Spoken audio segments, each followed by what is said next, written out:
There's something different about murder in Chicago. It doesn't just take lives, it leaves echoes.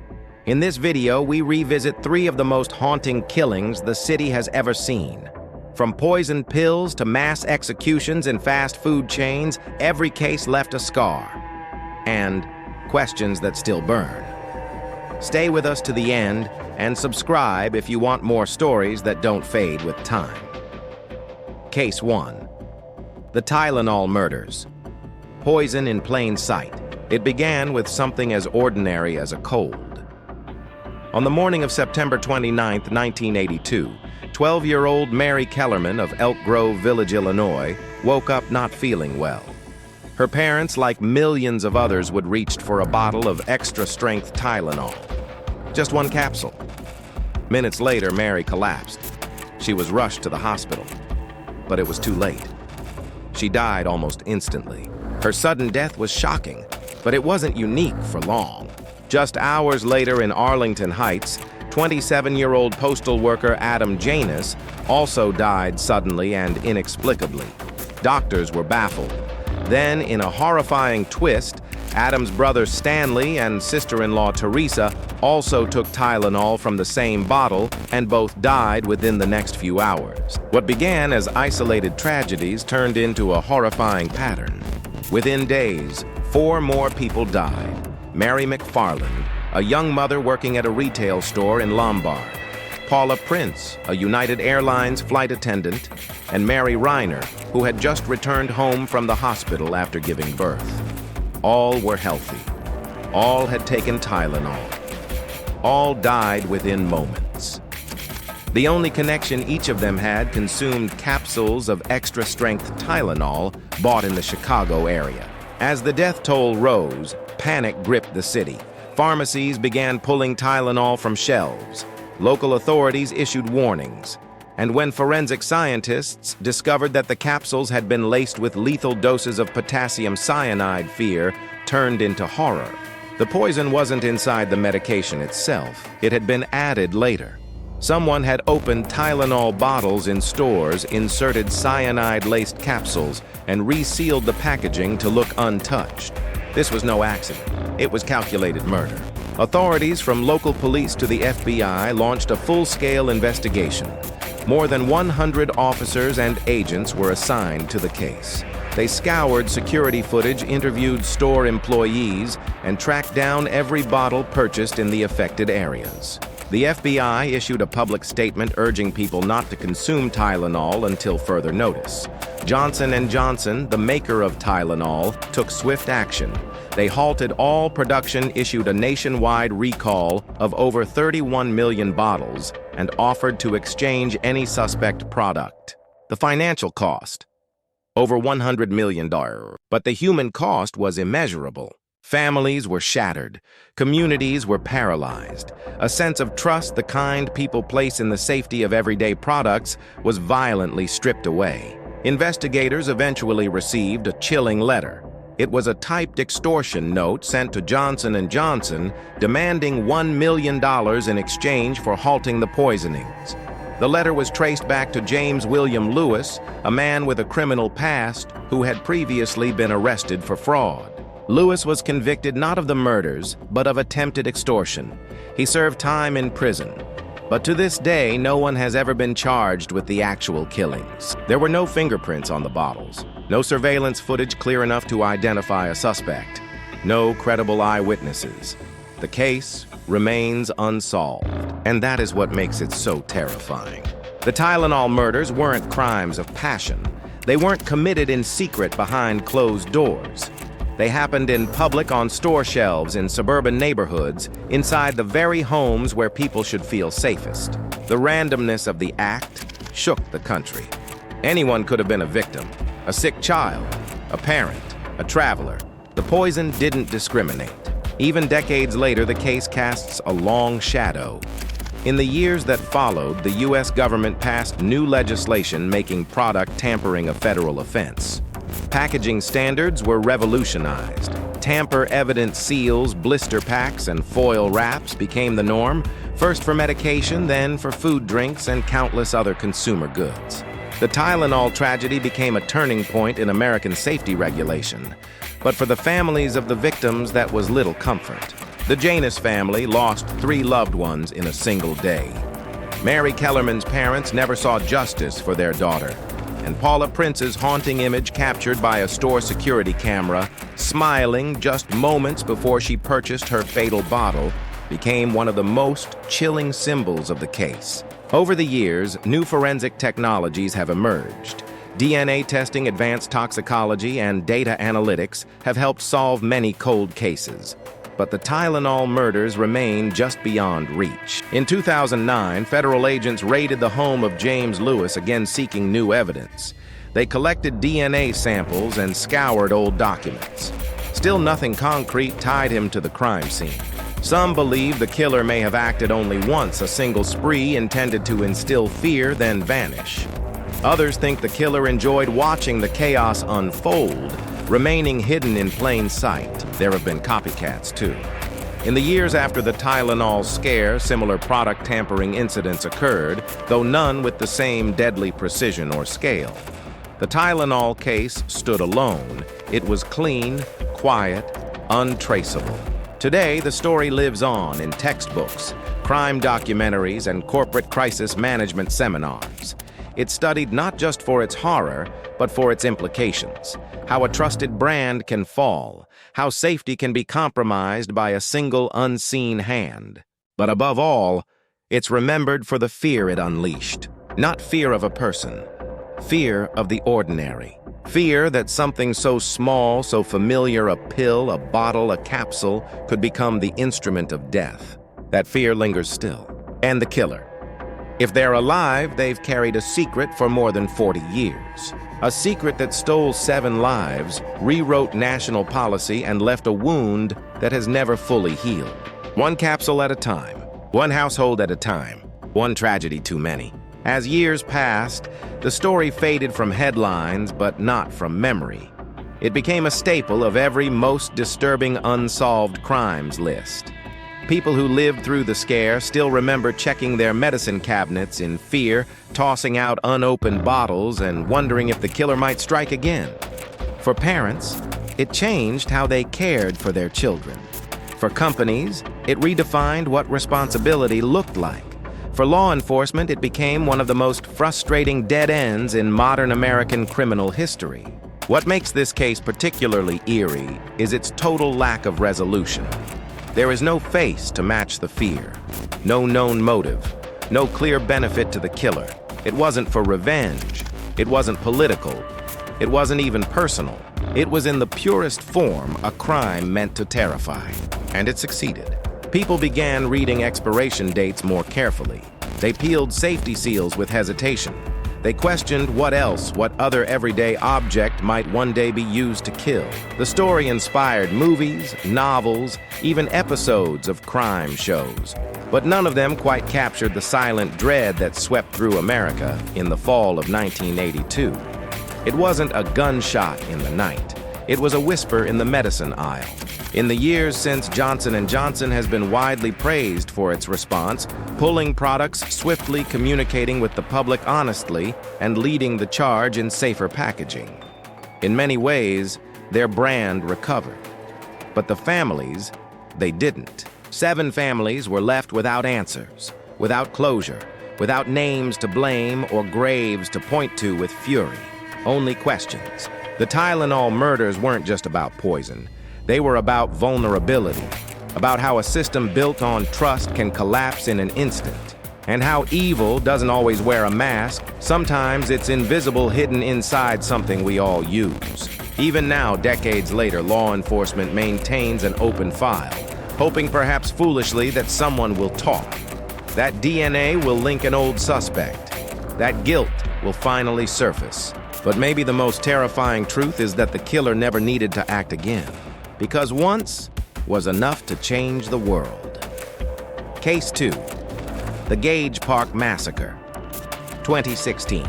In the heart of Chicago's southwest side, the Gage Park neighborhood is quiet, modest, and home to generations of working-class families. It's the kind of place where children ride their bikes past brick bungalows and Neighbors nod politely as they pass on the sidewalk. But in February 2016, one unassuming home on South California Avenue would become the site of one of the most brutal and confounding mass murders in the city's modern history. It began with silence. On the afternoon of February 4th, a concerned relative contacted the police. She hadn't heard from the family who lived at the house in days. No calls, no texts, and most disturbingly, no one had seen the children at school. The door was locked. No one responded to knocks. From the outside, nothing looked amiss. Inside, everything was. When police finally entered the home, what they found was a scene of pure horror. 6 members of the Martinez family all slaughtered. Their bodies were discovered scattered throughout the residence, each killed in a different room, each victim murdered in a particularly personal and violent manner.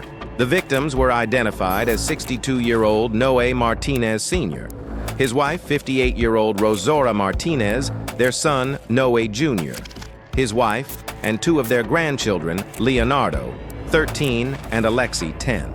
The carnage shocked even seasoned officers. Each had suffered multiple stab wounds, and signs suggested that some had been restrained or attacked as they attempted to flee. The initial mystery was staggering: no signs of forced entry, no gunshots, and no one heard screams, despite the number of victims. In a city all too familiar with crime, the brutality and the complete absence of noise was almost supernatural. Who could do this, and why? Investigators combed the scene. The house was disheveled but not ransacked. Drawers weren't pulled open. Electronics were left behind. It didn't look like a robbery. It looked like a message. Detectives interviewed neighbors, scoured security camera footage from nearby businesses, and looked into the family's background. They found nothing suspicious, no criminal connections, no known enemies, no recent disputes. The Martinez family had lived peacefully in the neighborhood for years. For days, the case stalled, then a break. DNA found under one of the victim's fingernails led police to a 22-year-old named Diego Uribe. He was a distant relative, a cousin of one of the victims. Alongside him was his girlfriend, 19-year-old Japheth Ramos. The two were brought in for questioning, and what unraveled was a story almost too disturbing to believe. According to investigators, Diego had gone to the Martinez home that day with the intent to rob his relatives. But the robbery, if that's what it began, as quickly escalated. An argument broke out. Tensions boiled over. And then came the first murder. After killing his uncle, police allege Diego went room to room, methodically murdering the rest of the family to silence any witnesses, including children. Some were lured into separate rooms. Others fought back. Diego prosecutors said stabbed each victim multiple times, some dozens. It wasn't just murder. It was overkill. Japheth Ramos, while not directly participating in the killings, was accused of helping Diego clean up, hide evidence, and flee the scene.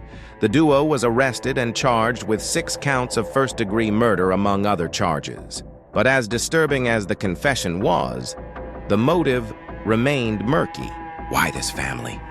Why that level of violence? During court hearings, prosecutors argued that Diego held a grudge over perceived slights and financial frustrations.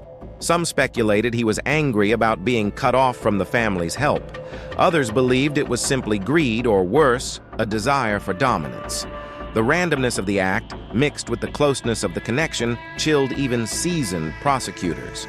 The case dragged on for years, delayed by the pandemic and legal motions. But the community never forgot. Memorials sprang up outside the home. Neighbors left flowers, stuffed animals, and handwritten notes. For many in Gage Park, it shattered a sense of safety that had endured for decades. The trial finally began in 2023. The prosecution laid out a chilling timeline of events: how Diego arrived, killed his uncle in a moment of rage, and then systematically eliminated every other person in the house. Photos of the crime scene, never released to the public, were described in court, and jurors reportedly wept as they heard how the children had tried to escape. In the end, Diego Uribe was convicted on all counts. Japheth Ramos received a reduced sentence after agreeing to testify against him. But no sentence, no verdict could undo what had been done. The Gage Park Massacre remains one of the darkest days in Chicago's recent memory. It was not just a murder, it was a complete erasure of a family 3 generations gone in a single horrifying afternoon.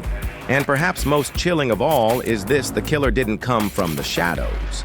He wasn't a stranger, a masked intruder, or a serial predator. He was family. What made the massacre even more disturbing was the careful, deliberate manner in which it was executed.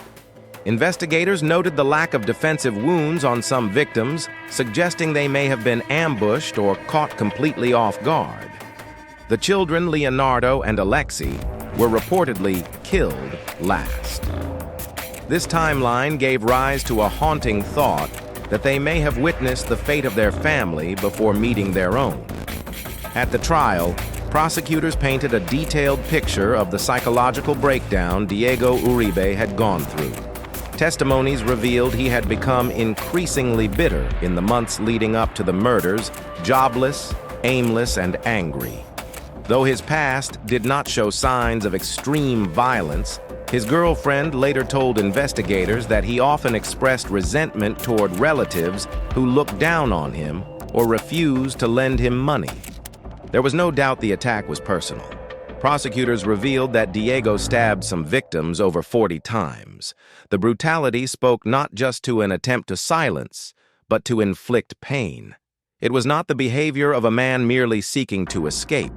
It was a man determined to obliterate. Japheth Ramos, for her part, appeared subdued throughout her testimony.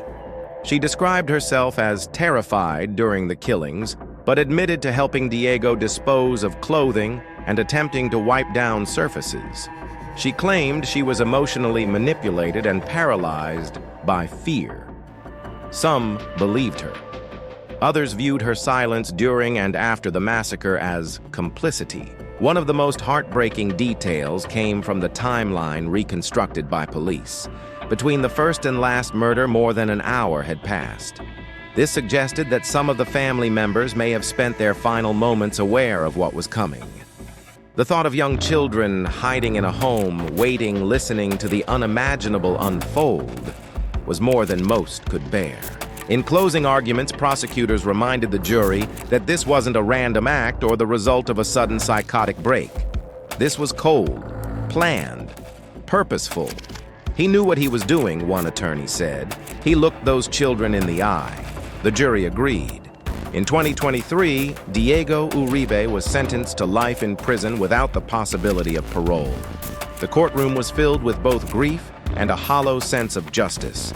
Nothing could bring back what had been taken. Even years later, residents of Gage Park walk a little more cautiously. The Martinez house has since been sold, but few speak of it without lowering their voices. For many, it remains a symbol not just of loss, but of betrayal.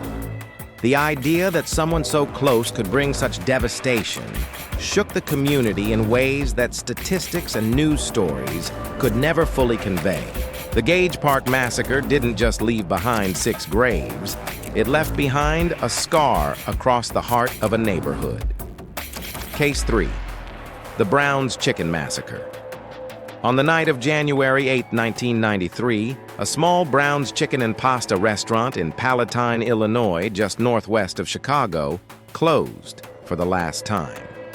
Its employees locked the doors as usual, unaware that what would happen next would become one of the most brutal and senseless mass murders in Illinois history. The following morning, January 9th, a delivery driver became concerned when the store remained locked and dark well past opening hours. Customers waited outside, confused. One employee's family called the police, reporting their loved one hadn't come home after their evening shift. When authorities arrived and forced entry into the quiet restaurant, they were not prepared for what they found. In the restaurant's walk-in freezer, under a blanket of cold air and industrial silence, lay the bodies of 7 people, 5 employees, and the 2 co-owners of the franchise. Each had been shot multiple times at close range. There was blood on the floor's walls and even pooled in corners where the bodies had fallen. Some of the victims showed signs of having been shot execution style. The scene was so gruesome that seasoned investigators struggled to maintain composure. The victims were owners Richard and Lynn Ahlenfeld, 50 and 49, employees Guadalupe Maldonado, 47, Michael Castro, 16, Rico Solis, 17, Marcus Nelson, 31, and Thomas Menes, 32. Most were working to make ends meet. 2 were high school students. All were trapped with no means of escape. The community of Palatine was paralyzed by fear. This wasn't a bad neighborhood. Brown's Chicken was a familiar family-run place where people grabbed dinner and caught up with neighbors.